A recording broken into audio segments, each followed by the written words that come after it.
why I crossed it out. Maybe they're just hallucinating this. They wanted it so bad. They felt bad that Jesus died. They thought he was the Messiah. They just imagined it was Jesus. Remember Mary? She's in the garden tomb, right? And she sees the gardener. Oh, no, it's not the gardener. It's Jesus. No, Mary, you knucklehead. It's a gardener. You just want it to be Jesus, so you've imagined it to be Jesus. Even in some of these early reports, it seems that Jesus looks slightly different, right? I mean, Peter's by himself in at least two of the accounts.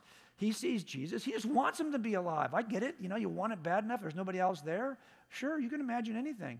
I mean, the same is probably true for James. He felt bad about how he treated him when he was alive. He's by himself, at least in one account, and so he might have seen something he thought was true when it wasn't true. Then you get someone, though, like Saul, right?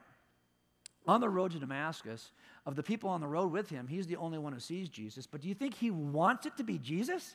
That's what's driving him? He wants Jesus to be alive because he feels bad? I don't think that's true for him. So why is he seeing this? Then it gets weirder, right? More than one person at the same time having the same exact vision. Think about that. If I told you I had a dream, right? And I tell you the details of my dream. I'm driving a red Tesla down, what's a good street here? Valley View. And you said, yeah, I was there. I know what you're talking about. You were in a red Tesla, right? Yeah. And it was a rag top, right? Like a convertible, tan rag top. The top was down. How would you know that?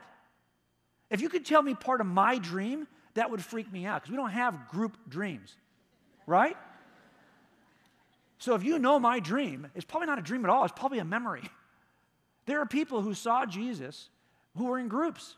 2 here on the road to Emmaus reported it for years afterwards. 3 Marys at the tomb again, right? All 3 see the same thing. How's that happening?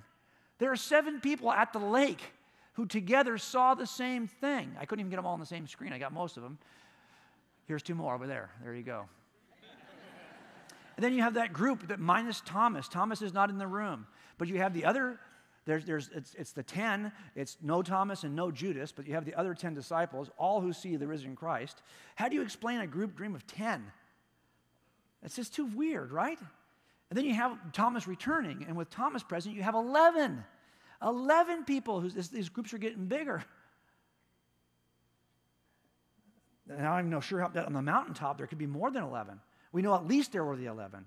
But it says the disciples of Jesus. Not sure if that's just the apostles or the apostles plus all the other disciples.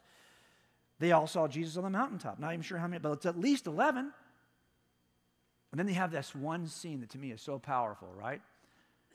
Jesus is about to ascend into heaven. He's surrounded by his disciples. I don't even know how large this group is, but it's at least the 11. And for a lot of us, if we say we got to see a miracle before we'll believe, I bet you if you were in that crowd that day and you weren't even a believer and you saw Jesus rise into the air, you would have become a believer. Right? Would you agree? Okay. There's some people in this room right now who are not believers. Did you know that? If you could see Jesus rise into the air, you would become a believer too, I bet. You want to see it? I can show it to you. You ready? Here we go. Get ready. This is a life-changing experience. Here it comes. Whoop. Now, I suspect we should have a room full of believers. At least 11 there. And then we have one scene where there's 500 people on the same day who saw Jesus rise from the dead. They saw him alive after his execution. How do we explain this? I can't even count all these. I'll try to count these for you real quick. There's a bunch of these folks here. I got them all in there. I got them all accounted for. Plus a few more. There we go. Now we're good to go. Now, of course, if this is just a vision and they're wrong about this, they're mistaken about this, there's a way to prove they're wrong. Just run back to the tomb, because if this is a vision, and only a vision, there should be a body in the tomb. But that's the problem. The tomb is empty. So what do we do with this? This is why Peter says, guys, we're not making this stuff up, okay? We just saw it. I don't care if you like it or not like it. I get it that it's weird, but we just saw it with our own eyes. We touched it. We saw him. What can you do? We ate with him. We're just reporting what we saw. So is it possible that they were having a group vision? Well, it's certainly not reasonable.